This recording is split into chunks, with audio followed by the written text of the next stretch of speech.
सरदार शहर से खबर है। उपखंड क्षेत्र के भीवसर गांव में खेत में कीटनाशक का छिड़काव करने के बाद एक किसान की संदिग्ध परिस्थितियों में मौत हो गई है। मृतक की पहचान सरदारपुरी पुत्र सुल्तानपुरी निवासी भीवसर के रूप में हुई है। पुलिस ने परिजनों की रिपोर्ट के आधार पर मर्ग दर्ज कर जांच शुरू कर दी है।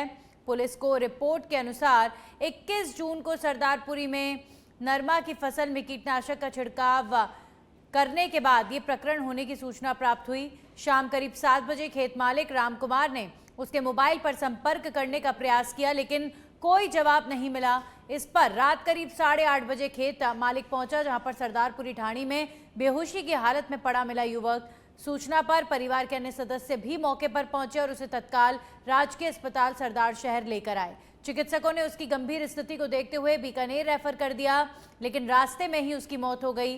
पुलिस ने पोस्टमार्टम करवाकर शव परिजनों को सुपुर्द कर दिया है और मामले की जांच जारी है। सूचना मिली थी कि अस्पताल में एक मृत अवस्था में आया है, जिस पर हॉस्पिटल पहुंचे तो राम कुमार घुसाई निवासी भीमसर ने एक रिपोर्ट दी कि मेरा चचेरा भाई सरदारपुरी उम्र 40 वर्ष कल शाम को खेत में फसल में कीटनाशक दवाई का छिड़काव कर रहा था, जो दवाई चढ़ने से बेहोश हो गया। हॉस्पिटल लाए और उसकी डेथ हो गई। मृतक का पोस्टमार्टम करवाकर लाश परिजनों को सुपुर्द। डीडवाना में प्री मानसून की बारिश के बाद किसानों के चेहरों पर खुशी लौट आई है, लेकिन अब उनकी चिंता फसलों की सुरक्षा को लेकर बढ़ गई है। खेतों में अंकुरित हो रही खरीफ फसलों को आवारा पशुओं से बचाने के लिए किसान दिन रात तारबंदी और निगरानी में जुटे हैं। आपको बता दें कि बारिश के बाद क्षेत्र में ज्वार, बाजरा, मूंग, मोट, ग्वार, तिल, मूंगफली समेत अन्य खरीफ फसलों की बुवाई पूरी हो चुकी है। अब खेतों में फसलें अंकुरित होने लगी हैं। ऐसे में किसान अपनी मेहनत को बचाने के लिए खेतों की मेड़ों पर तारबंदी कर रहे हैं। ग्रामीणों का कहना है कि निराश्रित गौवंश और अन्य पशु खेतों में घुसकर नव अंकुरित फसलों को नुकसान पहुंचाते हैं, जिससे किसानों को भारी आर्थिक नुकसान उठाना पड़ता है। यही वजह है कि किसान खेती के साथ साथ फसल सुरक्षा की जिम्मेदारी भी निभाने को मजबूर हैं। किसान नेता परसाराम बुगालिया ने कहा कि किसान बुवाई से लेकर कटाई तक हर चरण में कड़ी मेहनत करता है। ऐसे में ये परेशानी किसानों के लिए और ज्यादा मुसीबत खड़ी कर रही है। को खेती में हर चरण में मेहनत करनी पड़ती है। फसल की बुआई से लेकर कटाई तक तमाम तरह की चुनौतियों का सामना करना पड़ रहा है, जिसमें सबसे बड़ी चुनौती है अपनी फसलों की रक्षा को लेकर। आवारा पशुओं से फसलों को नुकसान पहुंच रहा है, जिसको लेकर किसान अपने खेतों में तारबंदी कर रहे हैं। सरकार को चाहिए कि किसानों की ये सबसे बड़ी समस्या है आवारा पशुओं की, जिसको लेकर सरकार अनुदानित गौशाला में निराश्रित गोवंश को डलवा कर किसानों की इस सबसे बड़ी समस्या का समाधान करे, ताकि किसानों को उनकी मेहनत की फसल और उपज बचाई जा सके। किसान खुश रहेगा तो देश भी खुशहाल हो। बांसवाड़ा जल संसाधन विभाग में टेंडर प्रक्रिया पर उठे सवाल। जाखम रिवर खोड़ावेला एनीकट निर्माण के 14.65 करोड़ के टेंडर पर विवाद गहरा गया है। 2025 में 21 फर्मों ने भाग लिया। टेंडर 39.99% बिलों पर खुला। सबसे कम दर देने वाली कैलाश चौधरी फर्म ने सिक्योरिटी जमा नहीं कराई। टेंडर निरस्त हो गया। 1 साल बाद री टेंडर में केवल 5 फर्मों ने भाग लिया। इस बार सभी निविदाएं अनुमानित लागत से ऊंची दरों पर खुली हैं। फिर से कैलाश चौधरी फर्म सबसे कम बोलीदाता बनी और बोलीदाता बनने के बाद टेंडर 9.56% अबव पर खुला है। पहले 8.79 करोड़ में होने वाला काम अब करीब 16 करोड़ में होने की संभावना है। निरस्तीकरण और री टेंडर प्रक्रिया को लेकर विभागीय पारदर्शिता पर सवाल। चीफ इंजीनियर जल संसाधन अधिकारी प्रतिक्रिया देने से बच रहे हैं।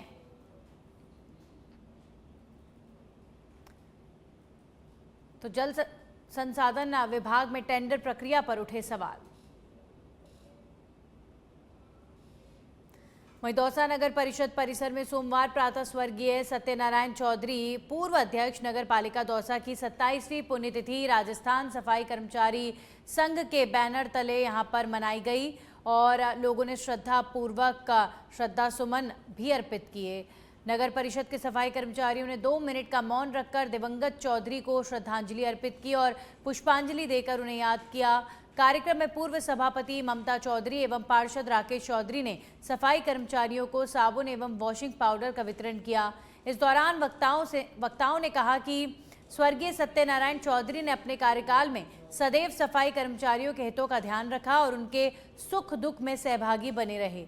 उन्होंने नगर को स्वच्छ एवं व्यवस्थित रखने में सफाई कर्मचारियों की भूमिका को सदैव महत्व दिया। राजस्थान सफाई कर्मचारी संघ के जिला अध्यक्ष लक्ष्मण टोपिया ने बताया कि हर वर्ष पुण्यतिथि अलग अलग स्थानों पर मनाई जाती है, लेकिन इस बार नगर परिषद परिसर में सफाई कर्मचारियों के बीच कार्यक्रम आयोजित कर उन्हें याद किया गया। पूर्व नगर पालिका अध्यक्ष थे, उनकी आज 27वीं पुण्यतिथि है। तो हर वर्ष अलग अलग जगह ये पुण्यतिथि मनाई जाती है।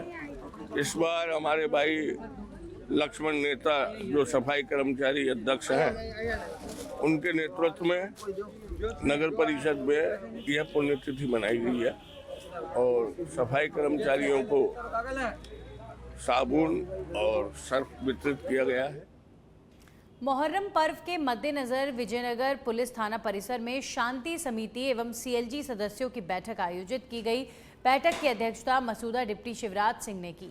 इस दौरान थाना प्रभारी करण सिंह समेत सीएलजी सदस्य, पुलिस मित्र एवं गणमान्य नागरिक उपस्थित रहे। बैठक में मोहर्रम पर्व को शांतिपूर्ण, सौहार्दपूर्ण एवं आपसी भाईचारे के साथ मनाने पर चर्चा की गई।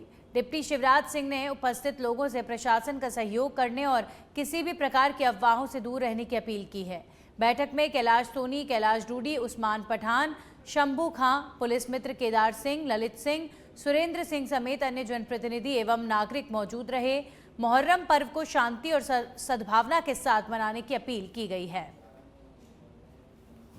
आज विजयनगर थाना परिसर में शाम को कम्युनिटी लाइजन ग्रुप की एक मोहर्रम के पर्व को दृष्टिगत रखते हुए इलाके में माकूल कानून व्यवस्था बनाए रखने, अपराधियों पर कड़ी नज़र रखने के लिए मीटिंग आयोजित की गई ताकि इलाका में अमन चैन कायम रहे, सांप्रदायिक सद्भाव बना रहे। इस मीटिंग के दौरान सभी सीएलजी मेंबर, पुलिस मित्र लोग पधारे और इनसे इनकी समस्याओं के बारे में सुना गया और इनको आश्वस्त किया गया कि पुलिस हर कदम पे ताजिए के दौरान वहाँ उपलब्ध रहेगी और आपको किसी भी तरह की कोई अफवाह फैलाए, कोई संदिग्ध गतिविधि लगे, तुरंत हमें पुलिस को सूचना दे। और मीटिंग के बाद में आपस में समन्वय कर कई ऐसी समस्याएं थी जिन पर निराकरण करने का भी प्रयास किया और ये जल्दी ही मैं विजिट करके और जो समस्याएं हैं रास्ते की वो है वो सारी देख।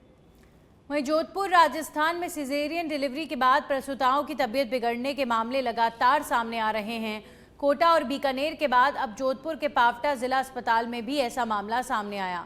यहां शनिवार को सिजेरियन ऑपरेशन से प्रसव कराने वाली 8 महिलाओं की तबीयत बाद में बिगड़ गई, जिसके बाद अस्पताल प्रशासन में हड़कंप मच गया। जानकारी के अनुसार सभी प्रसूताओं की डिलीवरी शनिवार को पावटा जिला अस्पताल में हुई थी। इसके बाद महिलाओं में स्वास्थ्य संबंधी जटिलताएं सामने आईं। मामले को गंभीरता से लेते हुए अस्पताल के ऑपरेशन थिएटर को एहतियातन बंद कर दिया गया और संक्रमण की आशंका को लेकर जांच शुरू कर दी गई। एसएन मेडिकल कॉलेज के प्रिंसिपल डॉक्टर बीएस जोधा ने बताया कि प्रभावित महिलाओं में से 2 की हालत गंभीर होने पर उन्हें मथुरा दास माथुर अस्पताल में भर्ती कराया गया है। वहीं अन्य 6 प्रसूताओं का उपचार पावटा अस्पताल में जारी है। तो जो 8 ऑपरेशन रखे गए थे सिजेरियन, उनमें से 2 की तबीयत खराब हुई। उन 2 को प्रिंसिपल महोदय को इन्फॉर्म करते हुए उनको हमने तुरंत रेफर कर दिया। उनमें इन्फेक्शन के चांसेस ज़्यादा लग रहे थे। बाकी जो 6 मरीज हमारे पास हैं, हमने उनको हायर लेवल पे एज ए एहतियात के तौर पे हायर एंटीबायोटिक पे ले लिया ताकि वो ज़्यादा संक्रमण ना फैले। पर वो अभी जो 6 प्रसूता हैं वो अभी बेहतर हैं, अभी स्टेबल हैं, ठीक हैं।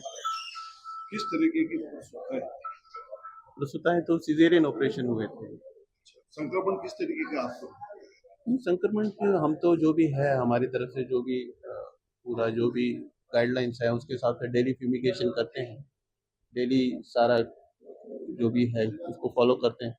अब ये तो जांच का विषय है, ऐसा कैसे होगा। 2 प्रसूताओं को कहा वो एमडीएम आईसीयू। हमको इन्फॉर्मेशन आई कि 2 मरीजों की तबीयत में कुछ दिक्कत है। उनका एक में उसमें से ब्लड प्रेशर की और डायबिटीज़ की पेशेंट थी और उसके बच्चे की ग्रोथ भी उसकी कम थी। इसलिए उसका सिजेरियन किया था। उसको दिक्कत हुई, एक ऑपरेशन के दौरान थोड़ा सा ब्लड लॉस ज़्यादा हुआ तो उसको दिक्कत हुई। तो उन दोनों पेशेंट्स को देख के फिर वहाँ उनको दोनों को एमडीएम शिफ्ट करवा दिया गया और उनका वहाँ इलाज चल रहा है। वो अभी स्टेबल कंडीशन में है। एक का ब्लड प्रेशर की दवाइयाँ चल रही है, एक को डायलिसिस कल करना पड़ा, पर उसका भी यूरिन आउटपुट आ गया है और दूसरी पेशेंट का यूरिन आउटपुट ठीक है और वो एहतियात के तौर पे वहाँ बाकी जो पेशेंट है उनको यहीं के डॉक्टर्स ट्रीट कर रहे हैं, उनको देख रहे हैं। वो भी उनके भी सारे पैरामीटर्स वगैरह स्टेबल हैं, तो सबका यूरिन आउटपुट वगैरह ठीक है। तो देख रहे हैं, उनको मॉनिटरिंग कर रहे हैं। सीनियर वरिष्ठ सर्जन जो चिकित्सक हैं हमारे वहाँ से भी वहाँ आके उनको किसी भी तरह की सपोर्ट की ज़रूरत है तो वो करेंगे। सैंपल्स हमने सभी चीज़ों के ले लिए हैं, ड्रग्स के भी ले लिए हैं, ओटी थिएटर के भी ले लिए हैं। झुंझुनू के खेतड़ी थाना इलाके से खबर है, जहां पर रामकुमारपुरा ग्राम पंचायत की ढाणी काजरवाला में रविवार देर रात जमीनी विवाद को लेकर एक ही परिवार के दो चचेरे भाइयों के पक्षों में खूनी संघर्ष हो गया। प्रत्यक्षदर्शियों के अनुसार दोनों पक्षों के बीच जमकर लाठियां और कुल्हाड़ियां चली, जिससे क्षेत्र में अफरा तफरी मच गई। संघर्ष में दोनों पक्षों के कुल 7 लोग घायल हो गए। एक पक्ष के 63 वर्षीय नागरमल, 25 वर्षीय दिलीप और 34 वर्षीय राजू घायल हुए हैं। वहीं दूसरे पक्ष के 80 वर्षीय नारायणी देवी, 30 वर्षीय शोकरन और 25 वर्षीय विजेश समेत 30 वर्षीय कमलेश को चोटें आई हैं। घटना के बाद घायलों को 108 एम्बुलेंस की सहायता से खेतड़ी के राजकीय अजीत उपजिला अस्पताल पहुंचाया गया, जहां पर चिकित्सकों ने प्राथमिक उपचार के बाद नागरमल की गंभीर स्थिति को देखते हुए जयपुर रेफर कर दिया, जबकि दिलीप को नीमका थाना रेफर किया गया। अन्य घायलों का अस्पताल में उपचार जारी है। दो पक्षों की आपस में मारपीट के केस एसडीएस अस्पताल खेतड़ी में आए थे। उनमें 2 पेशेंटों की हालत सीरियस थी, जिनका प्राथमिक इलाज करके हायर सेंटर रेफर कर दिया गया। बाकी 3 पेशेंटों का इलाज एसडीएस अस्पताल खेतड़ी में चल रहा है। आज श्रीगंगानगर के रावला से खबर है, जहां पर लापरवाही की हद देखने को मिली है। मंडी 365 हेड पीएचसी में महिला पुरुष की सुरक्षा और निजता से खिलवाड़ का मामला सामने आया है। सवाल खड़ा होता है कि क्या ऐसे सुधरेगा राजस्थान का हेल्थ इंफ्रास्ट्रक्चर? करोड़ों के बजट के बाद भी ठेकेदार की मनमानी। पुरुषों के लिए बिना कोटा स्टोन पार्टीशन के यूरिनल ठोक दिए गए हैं। वहीं महिला शौचालय के पास खिड़की देकर सुरक्षा भगवान भरोसे छोड़ी। घटिया एल्यूमिनियम गेट और पहले से टूटी हुई टाइलें लगा दी गईं। ग्रामीणों ने साफ कहा है कि सुधार करो, नहीं तो धरना शुरू करेंगे। तो पीएचसी में वॉशरूम की स्थिति काफी दयनीय और लोग परेशान। वहीं खाजूवाला से बड़ी खबर है, जहां पर इलेक्ट्रॉनिक दुकान के गोदाम में आग लगने की खबर सामने आई है। लाखों रुपए का सामान जलकर हुआ नष्ट। रिद्धि सिद्धि इलेक्ट्रॉनिक्स के गोदाम में आग लग गई है। गोदाम में रखे कूलर, फ्रिज, पंखे, एसी जलकर खाक हो गए। आगजनी की वजह से गोदाम में रखे करीब 20 लाख रुपए के इलेक्ट्रॉनिक आइटम्स जलकर हुए राख। गोदाम के पीछे किसी व्यक्ति के द्वारा कचरा जलाने की वजह से आग लगने की आशंका है। नगर पालिका की फायर ब्रिगेड गाड़ी मौके पर नहीं पहुंचने से लोगों में आक्रोश। स्थानीय लोगों ने कहा कि समय पर फायर ब्रिगेड पहुंचती तो बड़ा नुकसान होने से बचाया जा सकता था। स्थानीय लोगों ने अपने स्तर पर टैंकरों की सहायता से आग पर काबू पाया। देरी से आग पर काबू होने के कारण जो पूरा सामान है वो जलकर राख हो गया। कूलर, फ्रिज और एसी का सारा ये गोदाम अपने बनाया हुआ है। तो इसके अंदर क्या हुआ कि सुबह सुबह विष्णु सतनाम मोटर के नाम से विष्णु बिश्नोई नाम का बंदा है, उसने आके अपने ऑयल फिल्टर और कार का जो भी सामान है वो यहाँ लाके और जलाया। उसने जलाने के कारण अंदर आग लग गई और मेरा 15 से 20 लाख रुपए का नुकसान हुआ। दमकल को फोन 4-5 बार किया और मौके पर आई नहीं, उन्होंने खराबी बताई दमकल। अब उचित कार्रवाई हो।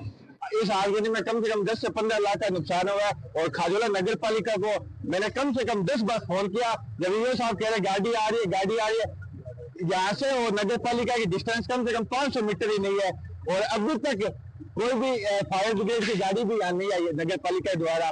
अब सूचना आ रही है कि उसका गियर खराब हो गया, तो ईओ से भी निवेदन है कि इसको या तो इस कबाड़ को यहाँ से बाहर फेंका जाए मशीन फायर ब्रिगेड को, या यहाँ पे नई स्थापित की जाए। हर बार यहाँ पे आगजनी होती है, लेकिन यहाँ पे एक भी फायर ब्रिगेड नहीं है। नगर पालिका की जो दमकल है वो नगर निगम से प्राप्त हुई है और इसमें कोई गियर का इशू आ गया था, जबकि नगर पालिका द्वारा दूसरे सिलेंडरों द्वारा और आग को कंट्रोल किया गया है और वो दूसरे सिलेंडर तुरंत भेज दिए गए थे। सिलेंडर सभी भरे हुए थे और उनमें कोई पिन का इशू था, वो मौके पे भेजे गए और उन्हीं से आग बुझाई गई है और पानी के टैंकर भी भेजे गए। नगर पालिका द्वारा 2 टैंकर अलग से भेजे गए हैं मौके पे। सर वहाँ पे एक ही टैंकर पहुंचा, एक ही टैंकर से हम मौके पे रहे थे। नगर पालिका के 20 टैंकर जो कर्मचारी है उन पर कार्रवाई बिल्कुल इस संबंध में मैंने उच्च अधिकारियों को अवगत करा दिया गया है और बीकानेर फायर ऑफिसर को भी अवगत कराया गया है ताकि आगे ऐसी कोई घटना नहीं हो और तुरंत उस पर कंट्रोल किया जाए। सड़क सुरक्षा को बढ़ावा देने और बढ़ती दुर्घटनाओं पर अंकुश लगाने के उद्देश्य से रामगढ़ पुलिस ने सोमवार सुबह एक अनूठी जागरूकता की पहल की है।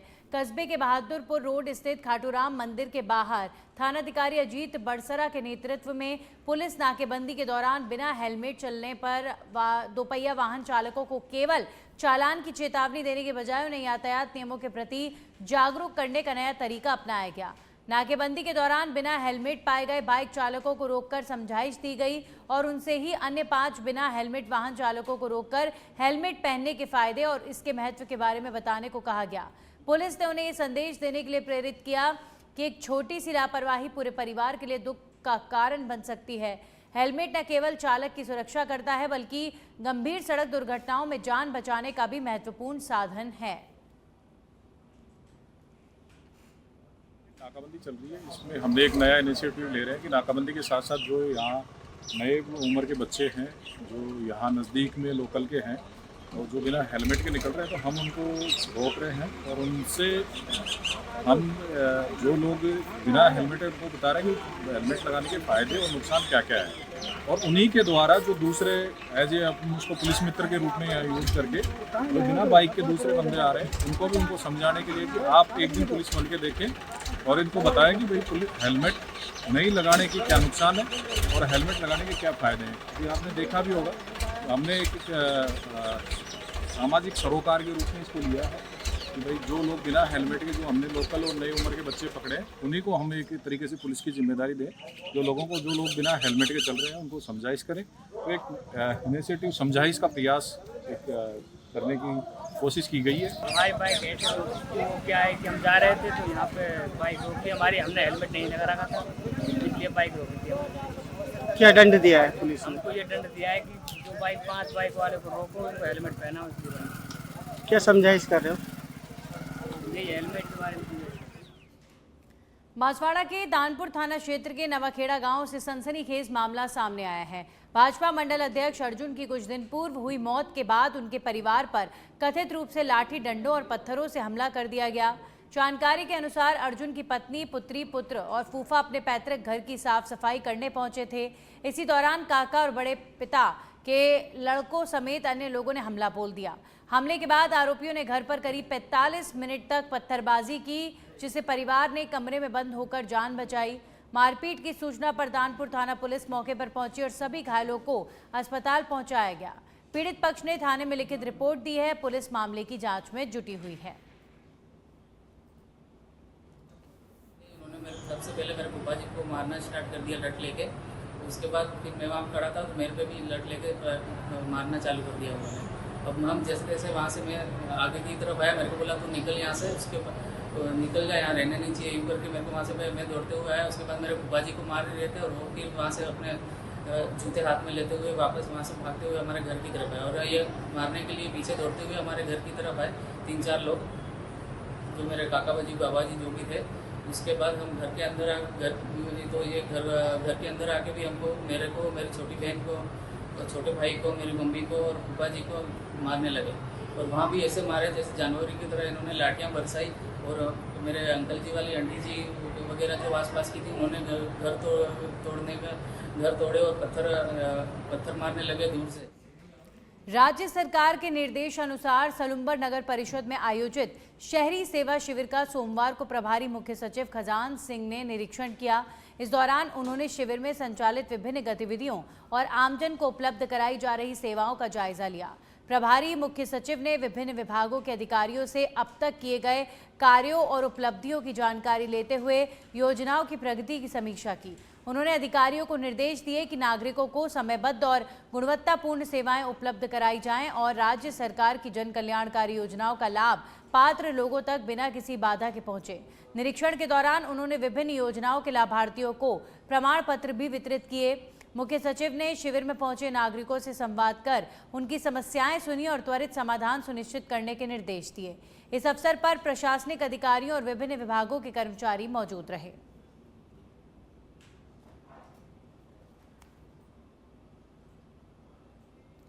मंडावा में आगामी मोहर्रम पर्व को शांतिपूर्ण, सौहार्दपूर्ण और व्यवस्थित ढंग से मनाने को लेकर थाना परिसर में शांति समिति की बैठक आयोजित की गई।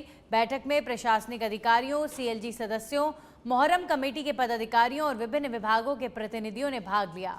बैठक में डिप्टी हरि सिंह धायल, तहसीलदार डॉक्टर सुरेंद्र भास्कर और थानाधिकारी राम नारायण चोयल मौजूद रहे। अधिकारियों ने जुलूस और अन्य कार्यक्रमों को लेकर चर्चा की।